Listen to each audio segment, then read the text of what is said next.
प्रसंग के सहित हरे प्रकाश पुंज के साथ ही मंच सादर समर्पित करते हैं। बोलिए सियावर रामचंद्र की जय।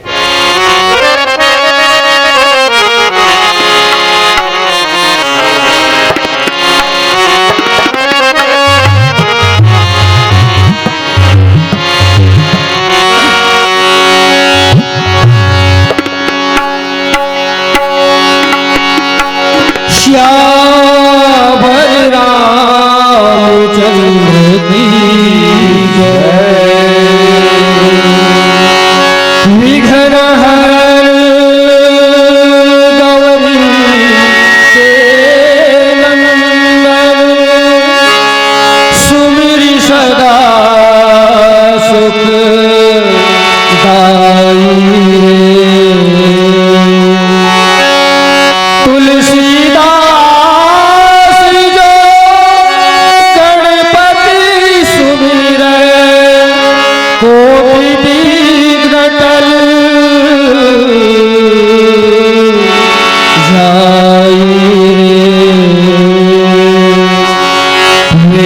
पुराण कथा से पहले जो सुमिरे सुखदाई रे। अष्ट सिद्धि नवनिधि लक्ष्मी मन इच्छा फल दाई रे।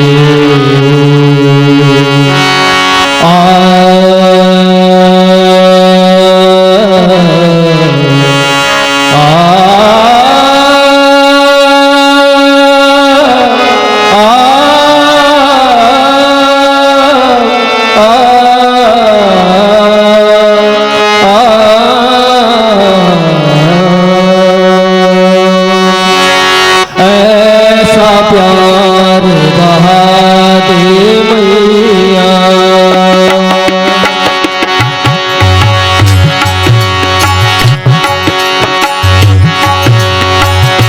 ऐसा प्यार बहा दे मैया। दर्शन तेरा कर पाऊं मैं सब अंधकार चरणों में लग जाऊं मैं। ऐसा प्यार दे मैया। दर्शन तेरा कर पाऊं मैं। ऐसा प्यार दे मैया।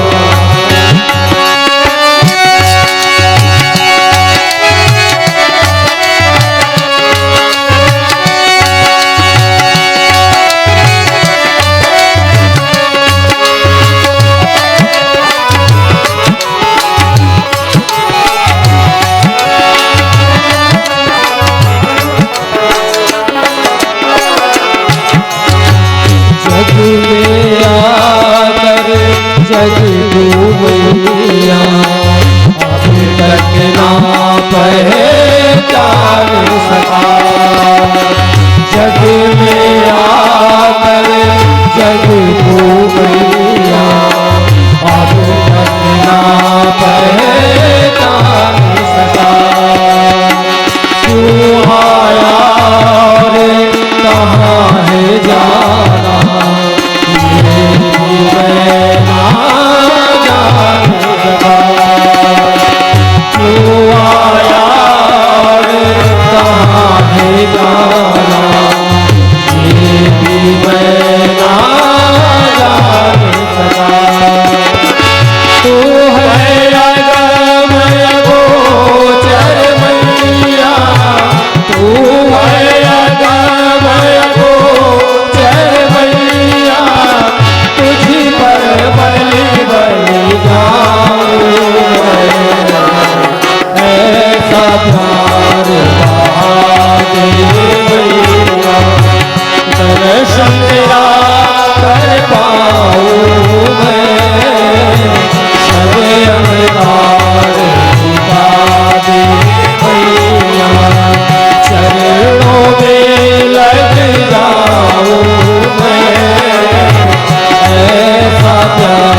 पाऊँ मैं सब अंधकार मिटा दे मैया चरणों में लग जाऊँ मैं ऐसा प्यार बहा दे मैया दर्शन तेरा कर पाऊँ मैं ऐसा प्यार बहा दे मैया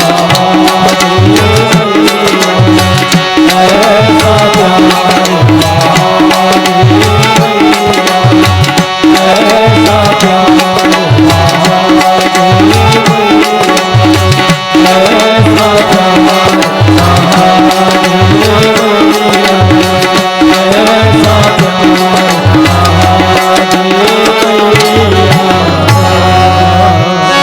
श्यावर रामचंद्र की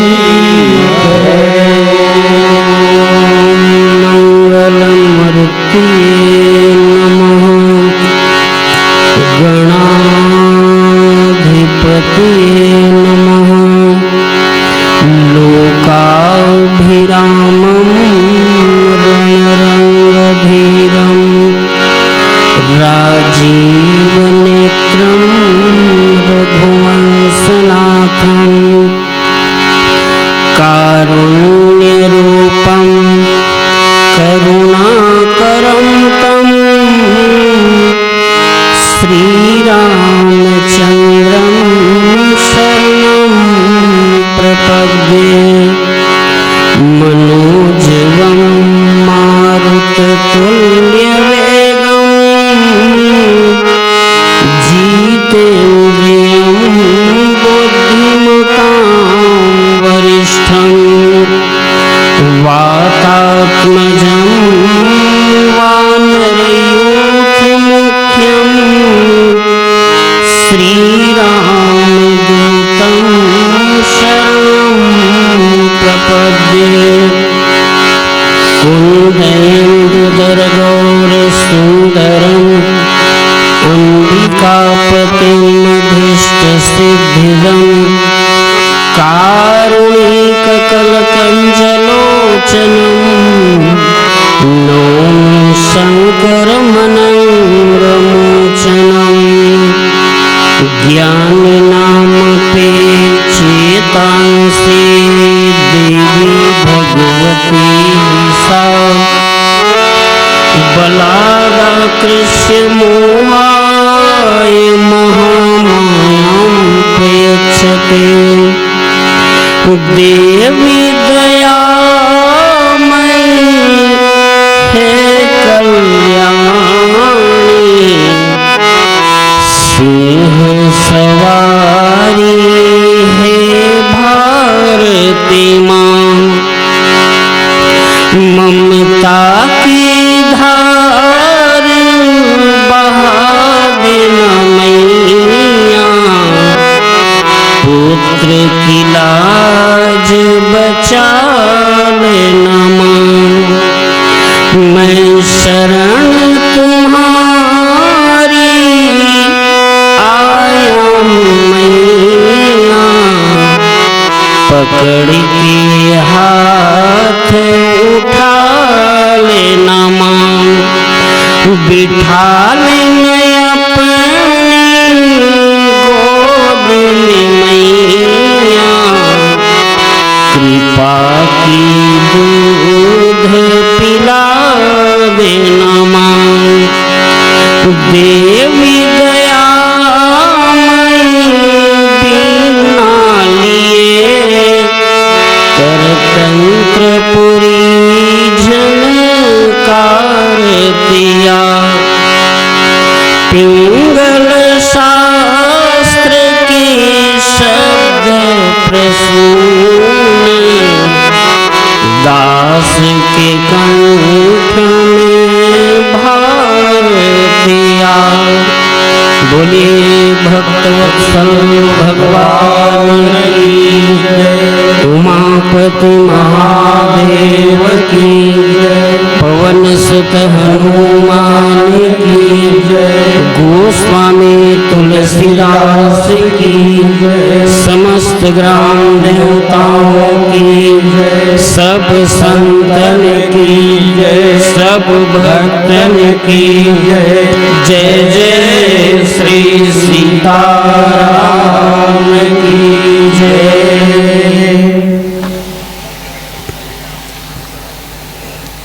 मानस प्रेमी वक्ता श्रोता सज्जनों, भक्तिमय शक्तिमय ममतामय वात्सल्यमय मेरी माताओं,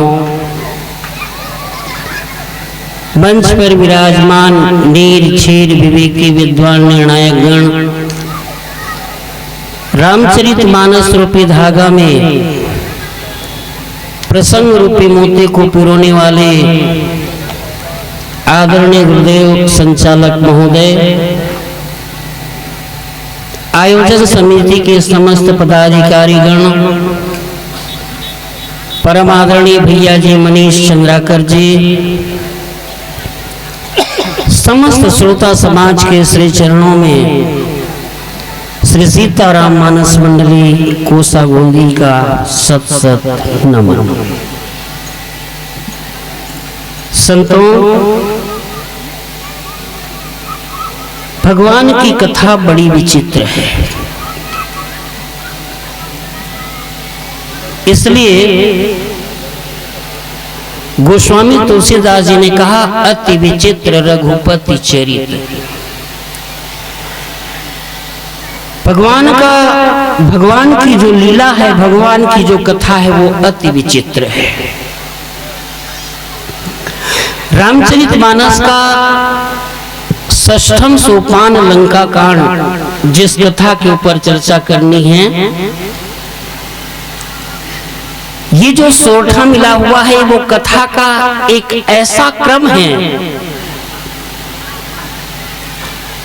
जहां पर आकर की कथा विराम हो जाती है और नई कथा की शुरुआत होती है। भगवान राम माता कौशल्या को अपना विराट स्वरूप दिखलाते हैं।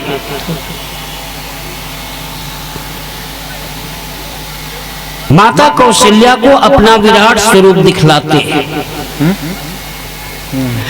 जैसे कुरुक्षेत्र के मैदान में भगवान कृष्ण ने अर्जुन को अपना विराट स्वरूप दिखलाया था और जिसके माध्यम से गीता का ज्ञान प्रकट हुआ, उसी प्रकार से रामचरितमानस में अपना विराट स्वरूप मां कौशल्या को दिखाते हैं जन्म के समय। लेकिन विराट स्वरूप का जो वर्णन है वो वर्णन लंका कांड में है। स्वरूप को दिखाया बालकांड में मां कौशल्या के सामने, लेकिन उस विराट स्वरूप का दर्शन कराती है माता मंदोदरी। लेकिन आश्चर्य की बात है, यह भागा रावण को सुनाती है कि हे नाथ, राम को कोई साधारण मानव मत समझो। वो कोई साधारण मानव है ऐसी बात नहीं है, वो को अखिल ब्रह्मांड का आधीश्वर है। लेकिन रावण मंदोदरी की एक बात को भी मानता नहीं और मंदोदरी की बात को मानकर सुन करके हंस करके टाल देता है, हंस करके टाल देता है। और तब गोस्वामी जी महाराज कहते हैं, भगवान शंकर माता पार्वती से कहते हैं, काग गोस्वामी महाराज गरुड़ जी से कहते हैं, याज्ञवल्क्य जी भरद्वाज जी से कहते हैं, और संत शिरोमणि गोस्वामी तुलसीदास जी संत समाज के बीच कहते हैं कि मूर्ख हृदय न चेत, जो गुरु मिलहि बिरंची सम, फूल ही फरहि न बेद, यद्यपि सुधा बरसहि जलद। बोले जैसे बरसात के दिन में बरसात के दिन ही किया, जब आकाश में काले काले बादल छा जाएं और अमृत के समान वर्षा हो, अमृत के समान वर्षा में जितने भी पृथ्वी में बीज हैं अंकुरित हो जाते हैं। चाहे धान का बीज बो, गेहूं का बीज बो, चाहे कोई भी बीज बो, वो वर्षा के जल में अंकुरित हो जाते हैं। लेकिन एक ऐसा पौधा है जिसको वेद कहते हैं। वेद एक पौधा है घास नुमा, उसके ऊपर अमृत के समान जल बरसने के बाद भी न वो फलता है न फूलता है, वेद वैसे ही रहता है। नदी किनारे जो एक घास आते हैं उसको वेद कहते हैं। उस पर चाहे अमृत की वर्षा क्यों न हो, अमृत के समान पानी की वर्षा क्यों न हो, लेकिन वो वेद कभी फूलता फलता नहीं है। इसी प्रकार से जो मूर्ख होते हैं, चाहे ब्रह्मा के समान गुरु क्यों न मिले, उसके हृदय में ज्ञान नहीं अपहुंचता, ज्ञान का बोध नहीं होता। मूर्ख हृदय न चेत, जो गुरु मिलहि बिरंची सम। ब्रह्मा के समान गुरु मिलने के बाद भी मूर्ख को हृदय में, मूर्ख के हृदय में ज्ञान की उपलब्धि नहीं हो सकती। उसी प्रकार से जैसे अमृत के समान जल बरसने के बाद भी वेद नामक पौधे में न कभी फूलते हैं न कभी फलते। ये है इस दोहे का सरल सा अर्थ व्याख्या। आइए, हमारे बड़े बड़े विद्वान मंच में बैठे हैं, हमारे सिन्हा जी, हमारे गुरुवर लोग बैठे हुए हैं, और बिल्हारी का मंच अपने आप में अद्भुत होता है, भव्यता की दृष्टि से भी और श्रोताओं की दृष्टि से भी। इसलिए सभी श्रोताओं के चरणों में नमन करता हूं, माताओं के चरणों में नमन करता हूं, पिताओं के चरणों में नमन करता हूं। थोड़ा सा आप देखिए, बोले कि जैसे अमृत के समान जल बरसने के बाद भी वेद का पौधा न फूलता है न फलता है, वैसे ही ब्रह्मा के समान गुरु मिलने के बाद भी मूर्ख को ज्ञान नहीं होता। जब रावण ने सुना, थोड़ा इसको कम करो, थोड़ा इसको कम करो, थोड़ा कम करो, इसको कम करो। जब रावण ने सुना कि राम की सेना समुद्र में पुल बांध करके लंका पहुंच चुकी है, तो रावण आश्चर्य हो गया। हाय बाप, बांधियो बननिधि नीर निधि जलधिवारी बारिश। बोली समुद्र को बांध लिया, 10 मुख से वो अलग अलग नाम लेकर के समुद्र की व्याख्या करनी। बाप रे, समुद्र में पुल का निर्माण कर लिए। रावण आश्चर्य हो गया। लंका में वैसे 3 शिखर माने जाते हैं, उसमें 2 का नाम तो एक सुबेल और एक त्रिकूट पर्वत। त्रिकूट पर्वत में चूंकि नाम ही त्रिकूट है, और त्रिकूट पर्वत में 3 अलग अलग उनकी शिखा है। त्रिकूट पर्वत लंका में, त्रिकूट पर्वत के एक भाग में रावण का राजमहल था, और दूसरे भाग में रावण की सेनाएं थी, और तीसरे भाग में रावण का रंगशाला था, जहां पर बैठ करके वो नृत्य देखा करते थे। और समुद्र में पुल बांधने के बाद भगवान राम सुबेल पर्वत पर उतरे, और सुबेल पर्वत पर उतरने के बाद देखते क्या है कि विभीषण ने कहा, जब विभीषण से पूछा गया, भगवान राम ने पूछा, विभीषण ये बताओ ये जो उत्तर की ओर दिखाई दे रहे हैं प्रकाश जैसे, वो क्या है? तो विभीषण ने कहा, प्रभु रावण अपनी रंगशाला में नृत्य देख रहा है, मंदोदरी के साथ, अप्सराओं के साथ। अप्सरा मतलब वहां की सुंदर नारियों के साथ बैठकर के नृत्य देख रहा है। भगवान राम एक बाण मारे और मारने के बाद कहा जाता है कि मंदोदरी के कर्ण फूल और रावण के सिर के दो जो मुकुट थे, 10 भुजा 10 उनकी सिर हैं, उसमें से 2 सिर के मुकुट आकर के भगवान के चरणों में गिर गए। ताटंक जिसको कहा गया, कर्ण फूल। मंदोदरी आश्चर्यचकित हो गई और कहा, नाथ अदृश्य होकर के राम के बाणों ने आपके सिर के मुकुट निकाल डाले, मेरे कान के कर्ण फूल निकल गए। अदृश्य होकर के वो बाण, जिन्होंने विशाल समुद्र में पुल बना करके निर्माण करके संसार को आश्चर्यचकित कर दिया, वो राम क्या कोई मानव है जिसको आप मानव मानते हैं, मनुष्य मानते हैं?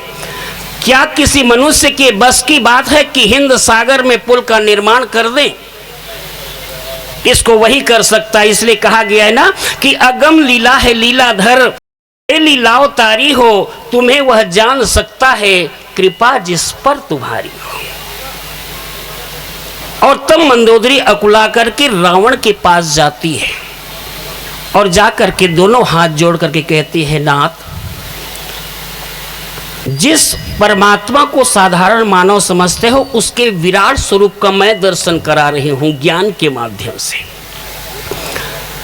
बोले पाताल लोक ही जिनका पैर है, ब्रह्मलोक ही जिनका सिर है, ये आकाश के जितने भी बादल हैं उनके घुंघराले बाल हैं, ये सूरज और चंद्रमा जो दिन रात करते हैं वही भगवान की पलकें हैं, आंख हैं, ये अश्वनी कुमार उनकी भुजाएं हैं। नाथ आप थोड़ा अपने मन में विचार कीजिए कि जिस परमात्मा को तुम साधारण मानव समझते हो, वो साधारण मानव नहीं है। लेकिन रावण मानता नहीं है। कभी कभी जैसे घर में भी किसी पुरुष की बात को, महिला की बात को, माताओं की बात को हमारे पिता लोग नहीं मानते, सही ज्ञान देने के बाद भी। इसी प्रकार से रावण रात भर समझाते हैं माता मंदोदरी की, नाथ मान जाइए, सीता को वापस कर दीजिए, ये कोई साधारण मानव नहीं है। और उपदेश देते देते सुबह हो गए। अंतिम समय में रावण उसको मुस्कुरा करके हंस देते हैं और कहते हैं, मंदोदरी तुम बिल्कुल डरपोक हो, डरपोक हो। अरे बताओ तो भला, मेरे समान इस संसार में योद्धा कौन है? जब मैं चलता हूं तो धरती डोलती है, चलत दसानन डोलती है। रावण जब चलता था तो धरती डोलती थी। कई लोगों ने शंका किया कि रावण चलते थे तो धरती कैसे डोलती रही होगी, बाकी लोग चलते हैं तो धरती नहीं डोलती। भैया रावण पाप का प्रतीक है और पाप भूमि से भारी है। जैसे कहते हैं ना कि जल से पतला कौन है, कौन भूमि से भारी, कौन अगन से तेज है, कौन कलंक से कारी, कौन काजल से कारी, ऐसा कहते पाप भूमि से भी भारी। तो रावण जब चलता है, पापी रावण, तो धरती डोलती थी। आज मंदोदरी समझाती है कि नाथ सीता को वापिस कर दो। संतों ने कहा, महाराज मंदोदरी इतनी चिंतित क्यों हैं? बोले धन्य है माता मंदोदरी। और वैसे मंदोदरी को 5 देव कन्याओं में एक माना जाता है। अहल्या, मंदोदरी, तारा, द्रौपदी, कौशल्या तथा 5 कन्या स्मरे नित्यम महापातक नाशनम। बोलिए 5 कन्याएं देव कन्याएं मानी जाती है। और ऐसे मंदोदरी बार बार रावण को समझाती है कि नाथ सीता को वापिस कर दो, सीता को वापिस कर दो।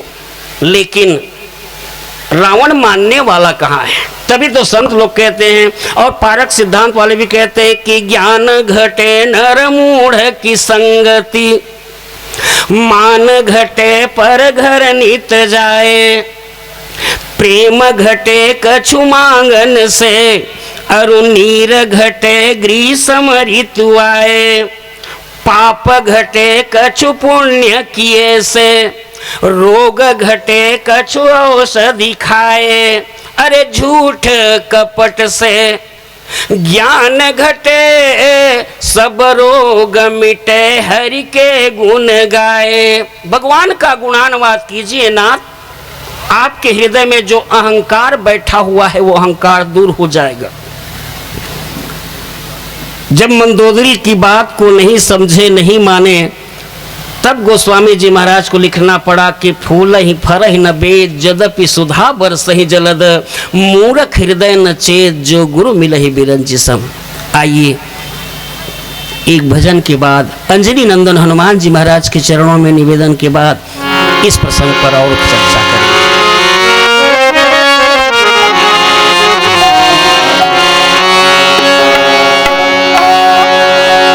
श्यावर रामचंद्र की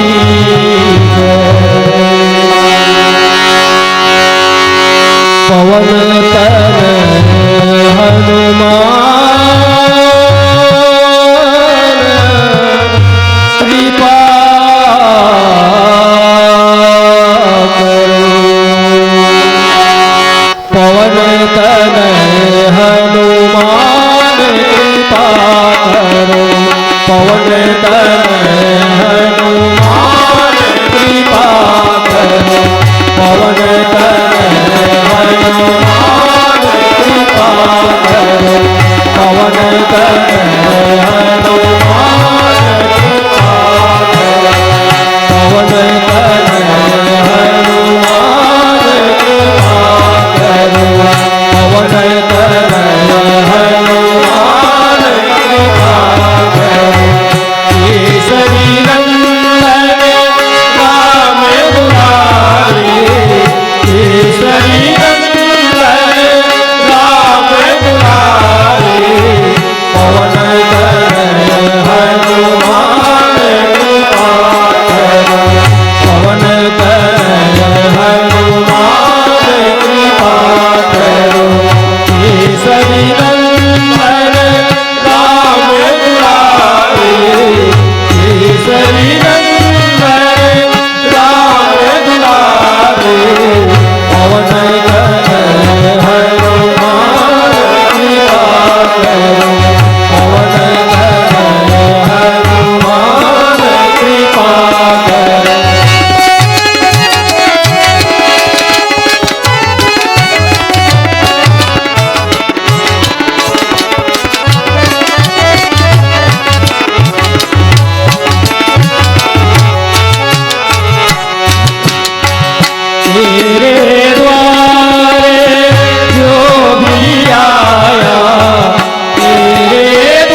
संत शिरोमणि गोस्वामी तुलसीदास जी महाराज कहते हैं कि हे संतों, जैसे अमृत के समान जल बरसने के बाद भी वेद का पौधा न फलता है न फूलता है, वैसे ही मूर्ख को अगर कहीं ज्ञान की बात बतलाएं, ब्रह्मा के समान गुरु होने के बाद भी मूर्ख को ज्ञान नहीं होता। वेद चूंकि आज से 7-8 साल पहले रायपुर के कृषि विश्वविद्यालय में, रायपुर के कृषि विश्वविद्यालय जो जहां पर माना के आसपास लगभग 200-300 एकड़ जमीन में फैला हुआ है, वहां जितने भी बीज हैं सबका परीक्षण किया जाता है। तो वैसे घासों का भी परीक्षण किया जाता है। कृषि विश्वविद्यालय है, सबके बीज होते हैं, फलते हैं, फूलते हैं। नदी में आप लोग एक घास देखे होंगे, माताएं, आप लोग भी परम पूज्य लोग देखे होंगे, नदी में एक घास दिखता है जो अगरबत्ती जैसे भूरे कलर के होते हैं, अगरबत्ती जैसे, उसको वेद कहा जाता है।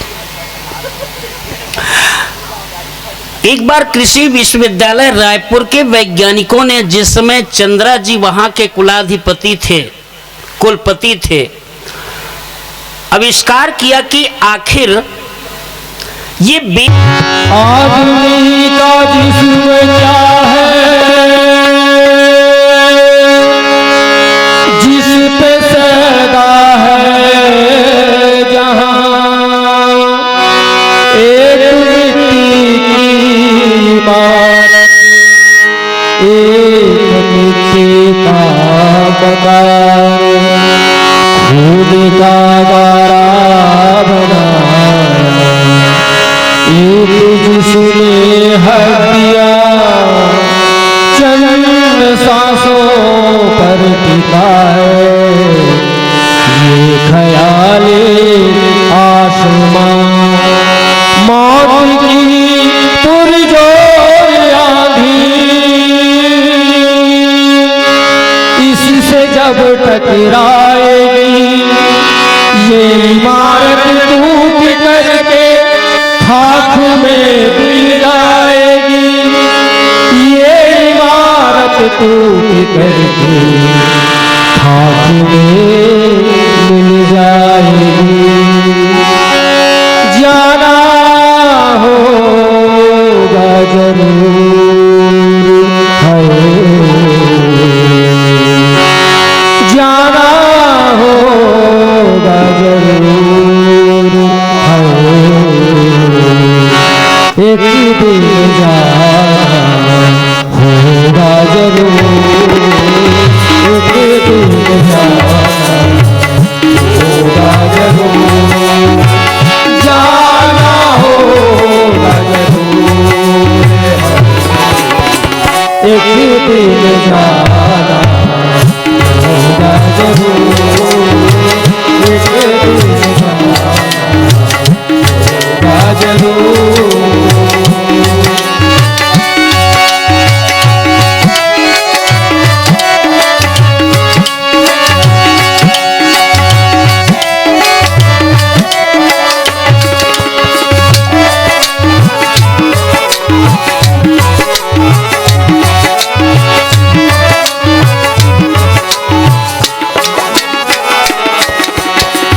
लक्ष्मण राम अवर जे होते, रहते हाल जरूर हो।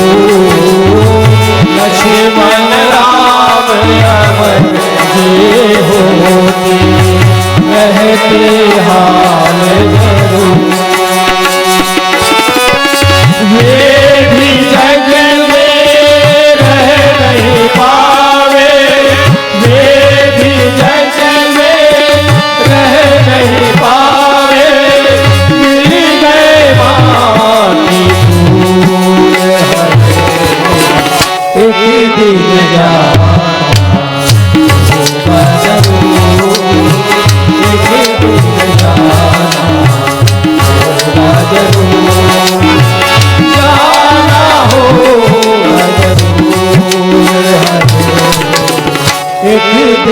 जाना होगा जरूर, एक दिन जाना होगा जरूर।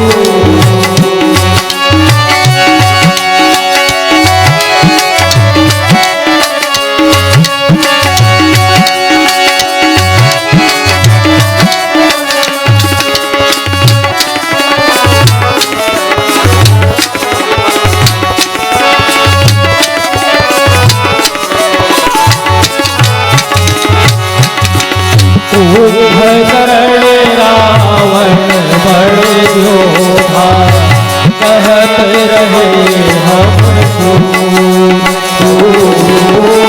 कुंभकर्ण रावण बड़े योद्धा, कहत रहे हमको। कठिन काल में उन्हें भायो, कठिन काल में उन्हें हो खायो, मिल गए मारी धूल हरे, एक दिन जाना एक दिन जाना होगा जरूर, जाना होगा जरूर हरे, एक दिन जाना होगा जरूर, एक दिन जाना होगा जरूर।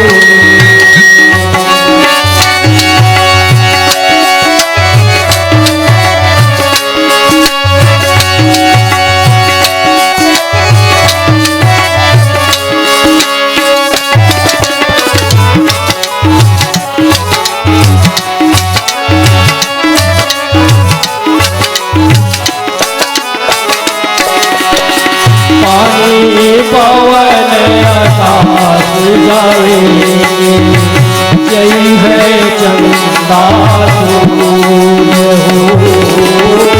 पानी पवन आकाश जाएंगे, यही है चंदा सूरज। कहे कबीर भजन कब करियो, कहे कबीर भजन कब करियो, ठार होगा